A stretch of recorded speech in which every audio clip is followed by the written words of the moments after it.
Module 14, Digital Text Corpora, Part 1. So, in this module, we'll discuss in brief some of the most notable digital corpora which are developed in the second half of the last century. It is not possible to give the full details about the compositions, the content of those major digital corpora so far developed. So we like to emphasize on some of the major or most referred to corpora developed and what are the strategies, methods they have applied. So on this part, we would like to emphasize or refer to or discuss the Brown corpus, the Lab Corpus, then Australian Corpus of English, the Corpus of New Zealand English, the Freiburg Lab Corpus. So these five major corpora are discussed here. So as we know that the introduction of digital corpus dates back to 1960s. This should be treated as a milestone in the history of corpus generation. In 1961,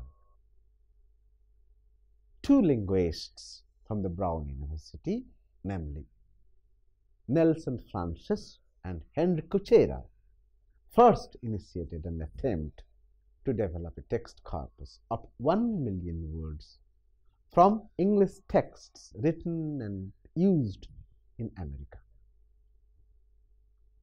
This corpus is globally accepted as the first language corpus generated in digital form. Following this attempt, across the globe, people of other countries also initiated almost similar attempts to develop corpora of different types, different nature, different form, and sometimes at the individual level, sometimes the collective level, or sometimes with full patronage of the government. So since it is not possible to develop or discuss in details of all those things, I would be very brief to refer to that. So first, the Brown corpus. It is the Brown corpus of the standard sample of present-day American English, which was developed in the year 1961 at Brown University, USA, by Francis and Corpora. The funding for this came from some other government agencies. The corpus consists of 1,014,312 words of running texts of edited English prose printed in the United States during the calendar year 1961.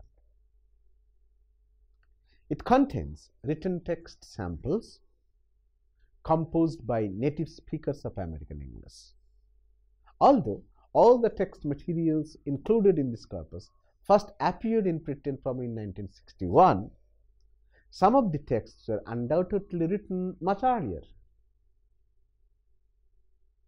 No text known to be a second edition or reprint of the earlier text is included in this corpus. The composition of Brown corpus is something like that. The Brown corpus is made of 500 text samples. Each sample has around, say, 2,000 words. That constitutes nearly more than 1 million words. Each sample starts at the beginning of a sentence, but not necessarily at a paragraph or some other largest division, and ends at the first sentence ending after 2000 words. The samples represent a wide range of styles and varieties of prose. But texts from verse are not included in it, on the ground that texts belonging to poetic composition present special linguistic problems different from those available in the prose texts. But the short verse passages quoted in prose samples are kept into the corpus because their deletion from the text will otherwise distort the cohesion of the text. Similarly, texts from dramas and plays are excluded since these texts are considered to be imaginative reactions to spoken discourse rather than being true to the representative of the written discourse of the language. Although the text samples from fictions are included in the corpus, texts that contain more than 50% of dialogues are excluded due to the above reasons. The samples are mainly selected due to their representative feature rather than for any subjectively determined excellence. So the composition was something like that. If you look at the diagram given here, there are nearly 500 texts, each one having 200 words. I can give the list here. That first part constituted the imaginative prose text contained press reporters, political, sports, society, sport news, financial and cultural, etc. That constituted 44 texts.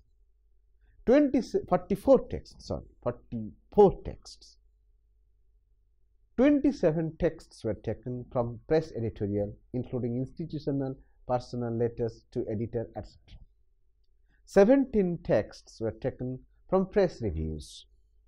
17 texts taken from skills and hobbies, mostly from books and periodicals.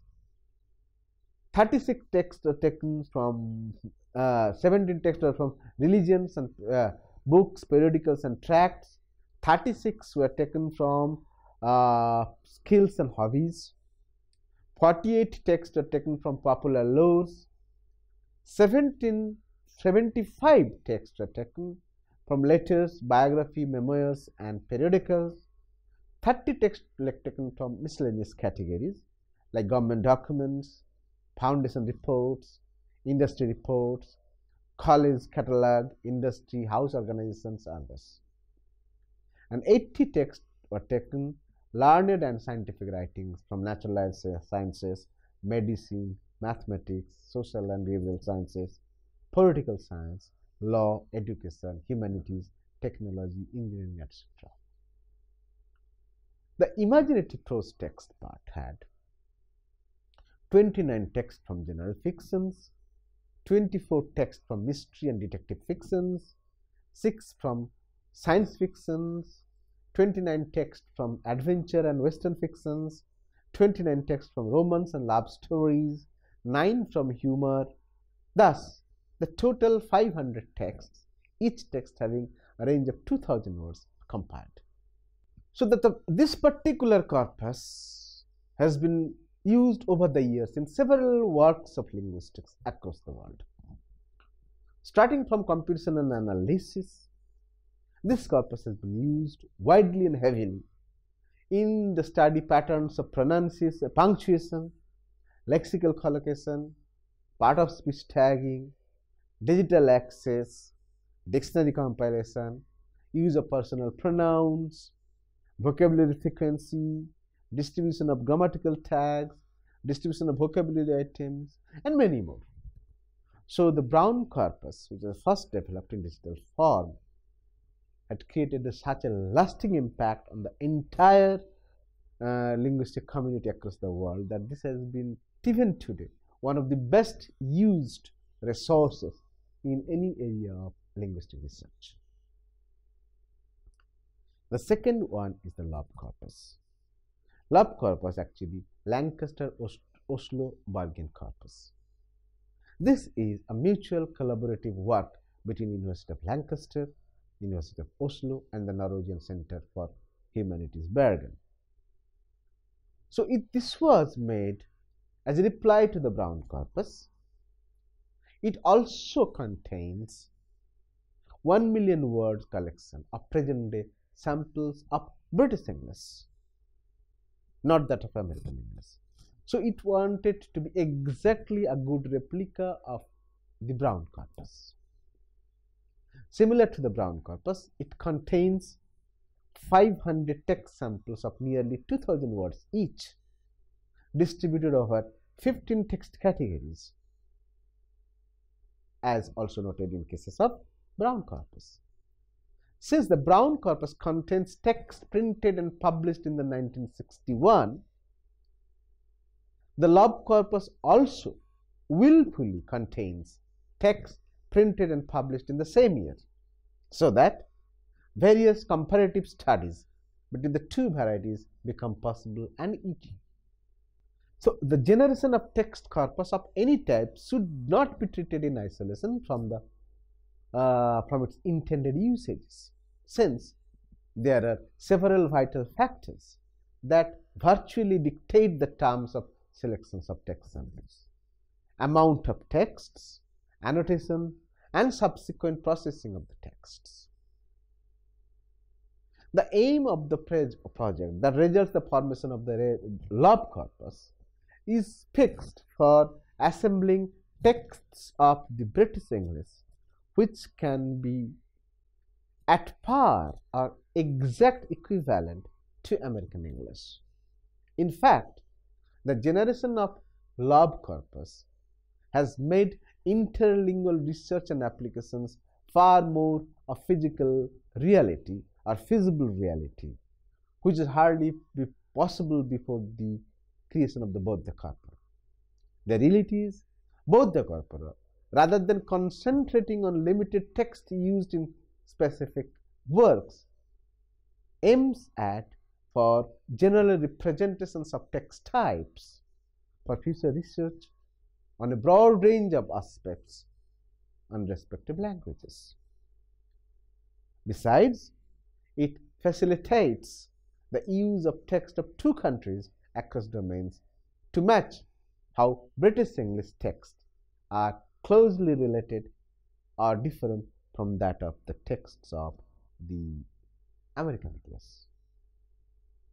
So the 15 domains that are included in the Lab Corpus and the texts, you can find out how it is that 44 texts come from press reporters, 27 texts from press editorial, 17 texts from press reviews, 17 texts from religion, 38 texts from skills, trade and hobbies, 44 texts from folklore, popular lore, 77 texts from biography, essays and letters, 30 texts from miscellaneous writings, 80 texts from learned and scientific writings, 20 texts from general fictions, 24 texts from mystery and detective fictions, 6 texts from science fiction, 29 texts from adventure and western fiction, 29 texts from romance and love story, 9 texts from humor.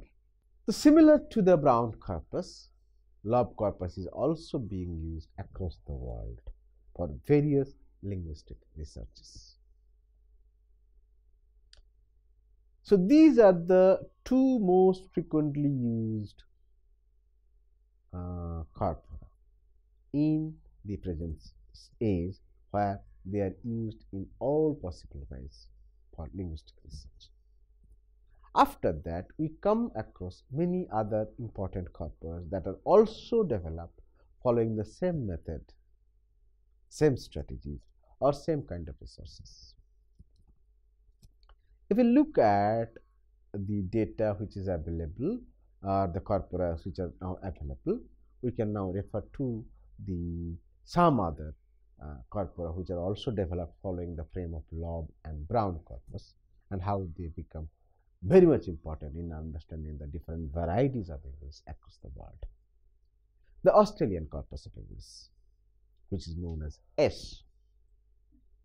The generation of Australian corpus of English initially begins in the Department of English, Macquarie University, New South Wales, Australia, in the year 1986.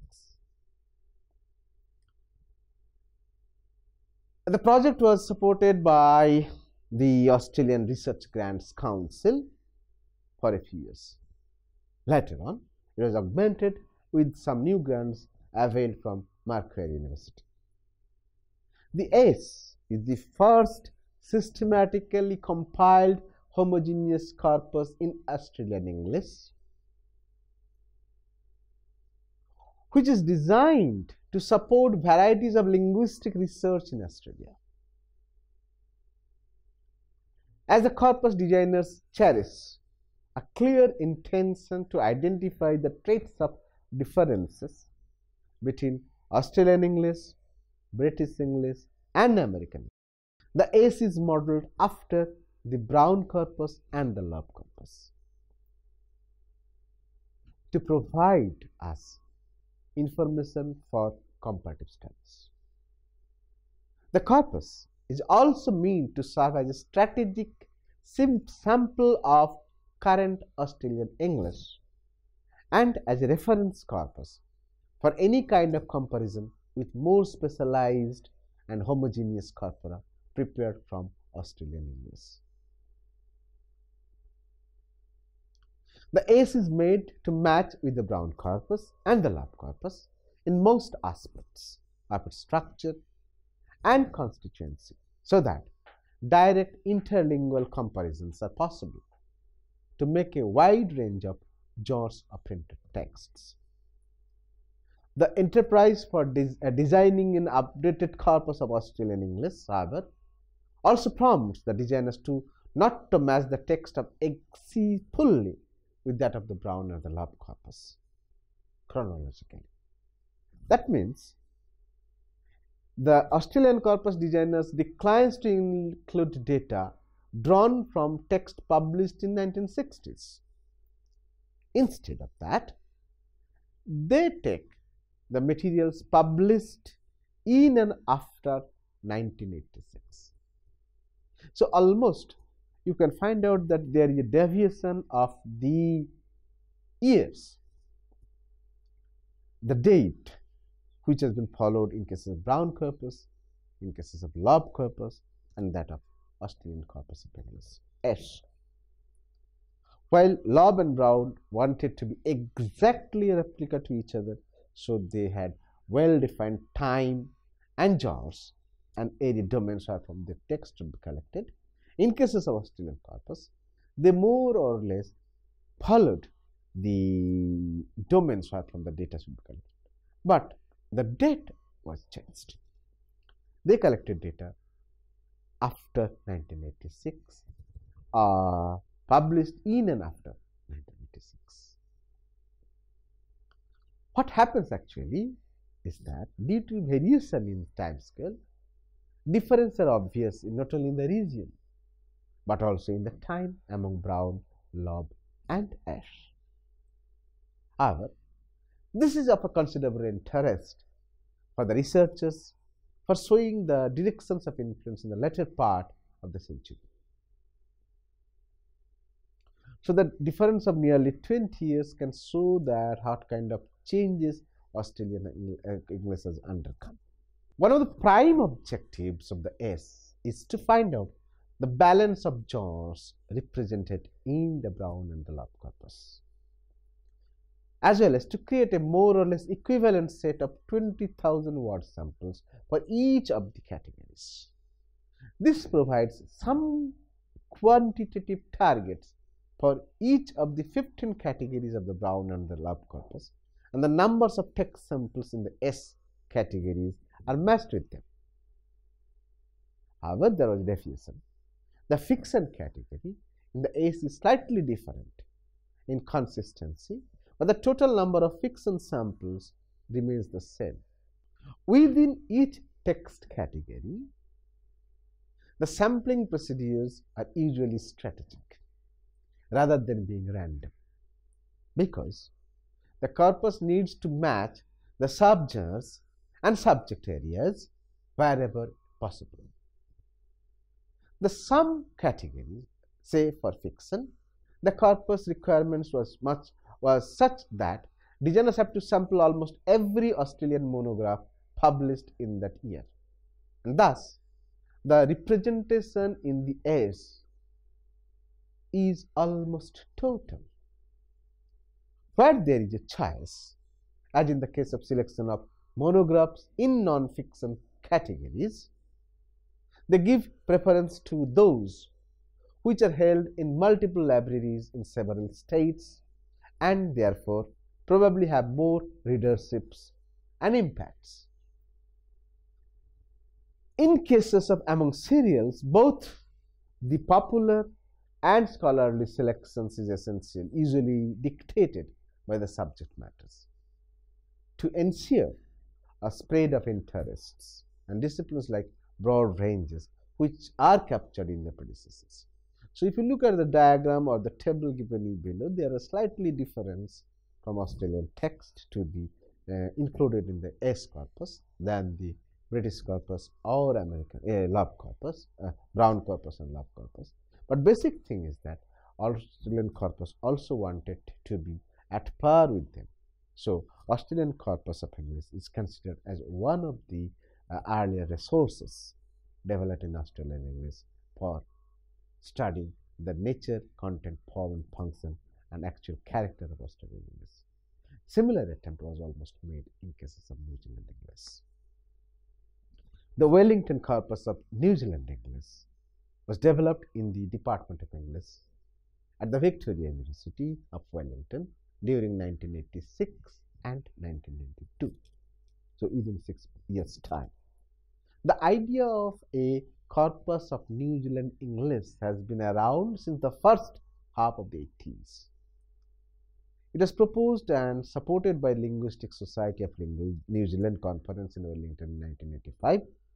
In 86, planning for such a project was started in Department of Linguistics and English Language Institute by a group of scholars interested for developing the corpus of New Zealand English.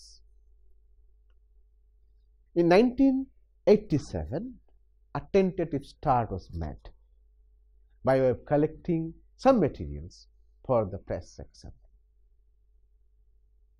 It was also decided at the time that a small team will be constituted to collect the data and text materials for the formation of the corpus of New Zealand English.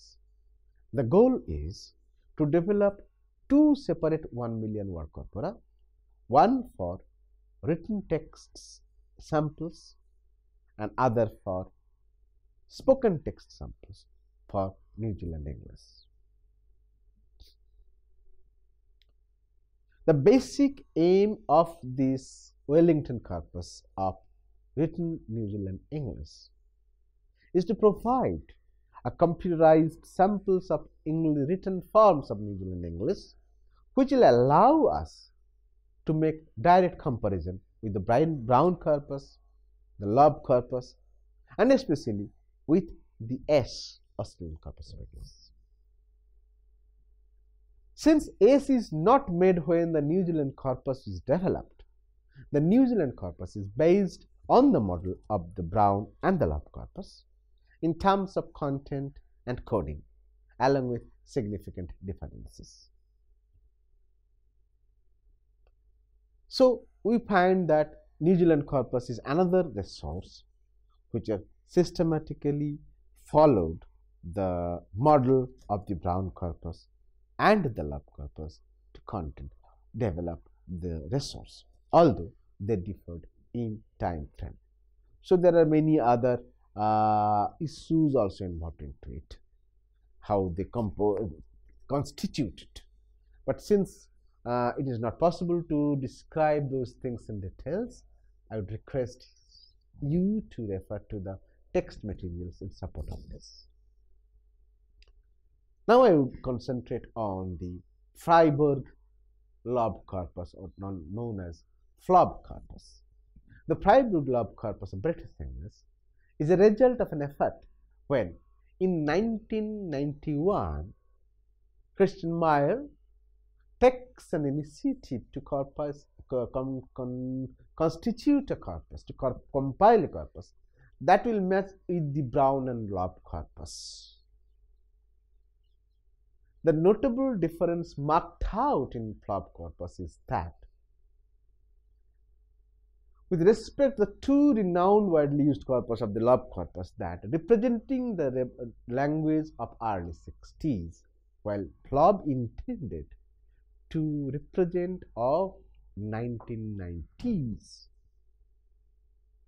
When the project actually started in 1991 by German Foundation, it was clearly stated that this corpus will have the same designing principle, same designing method, but it will contain the texts which are published in 1991.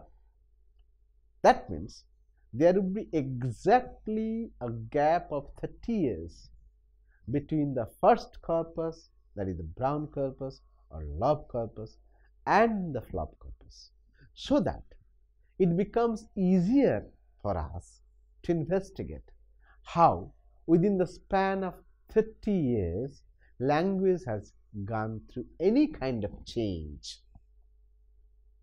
So, this is an important part, a role of Lab corpus, to show if English has gone through any kind of change at various levels, maybe at the word level, at a sentence level, grammar level, morpheme level, at all. So, it is possible to show if we have large amount of data representing two different time frames. So, the basic arguments behind the formation of Lab corpus was something like that. This will give us great opportunity to verify the current hypothesis of linguistic change in the present English. Second, through systematic comparison of frequency of use of lexical items, particularly the closed class items, it will give us a direct scope to change, to detect the changes, if any, not previously noted. So, it will also provide scopes for systematically analyzing the major methodical issues that are ongoing in language change, particularly the interdependence of synchronic, regional varieties, and the stylistic variations on the genuine use of language in time. Finally, it supplies a database of the present-day British and American English to draw comparisons with other types of English used in India, Australia, New Zealand, in other parts. So, the sampling procedure of the Lab corpus was more or less same that was followed for Brown and the Lab corpus. The sampling principle used to compare newspaper text for the Brown and Lab corpus is random in nature. This section of the Brown and Lab corpus is therefore not truly representative of the strict statistical sense. This also applied for the Lab corpus also, since it decides to match the 1991 text materials as closely as possible with the samples used in the Lab corpus by sampling from the same newspapers. So, it was a very interesting note how after 30 years of gap, people were so meticulous in collections of data from the same sources and from the same disciplines, from same domains, so that comparison across the ages is possible. So, Lab corpus is really an interesting contribution to the field of study of language to understand how language undergoes change in use across this growth or change in time. So, these are the 5 major corpora so far developed as prominent resources in the second half of the last century.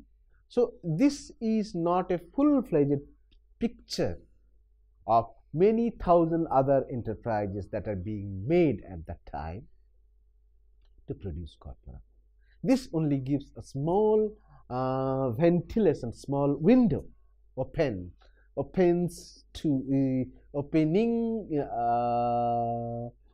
a scope to realize that there are ways where we can actually look into the devices or techniques or strategies or methods to compile corpora of different types to make comparison across the languages possible. So, in the next module of this part, we'll show how corpora are also made in some other languages and how they also constitute or complement to the whole enterprise of corpus building across the globe. Thank you.